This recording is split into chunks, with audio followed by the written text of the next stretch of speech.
Memory pocket spring mattress যারা নিতে চান অবশ্যই ম্যাক্স ম্যাট্রেসে যোগাযোগ করবেন। আমরা ইনশাল্লাহ এই যে দেখুন মেমোরি পকেট স্প্রিং ম্যাট্রেস দিতে কিন্তু সক্ষম।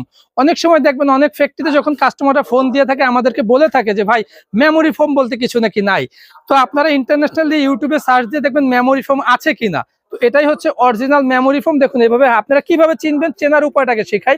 এই যে এভাবে হাতের ছাপ পড়বে এবং আস্তে আস্তে উঠবে। হ্যাঁ, এভাবে হাতের ছাপ বসবে এবং আস্তে আস্তে, এবং ফোমটা খুবই ঠান্ডা।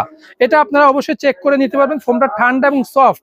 এই যে দেখুন পুরো ফোমটা কিন্তু আপনি একসাথে করলে ঠিক এভাবে আস্তে আস্তে উঠবে। এই যে ঠিক আছে, এটা হচ্ছে চেনার উপায়। তো এটা হচ্ছে মেমোরি ফোমের পকেট স্প্রিং ম্যাট্রেস, সফট এবং কমফোর্টেবল। এই যে কতটাই সফট দেখুন, জিরো থেকে কিন্তু একদম জিরো হয়ে যাচ্ছে, আবার ছেড়ে দিলে আগের জায়গায়। তো এটা হচ্ছে 6 ফিট বাই 7 ফিট একটা মেমোরি ফোমের পকেট স্প্রিং ম্যাট্রেস। যারা এই ধরনের ম্যাট্রেস নিতে চান অবশ্যই ম্যাক্স ম্যাট্রেসে যোগাযোগ করবেন। আমাদের আসার লোকেশন হচ্ছে ঢাকা খিলগাঁও, দক্ষিণ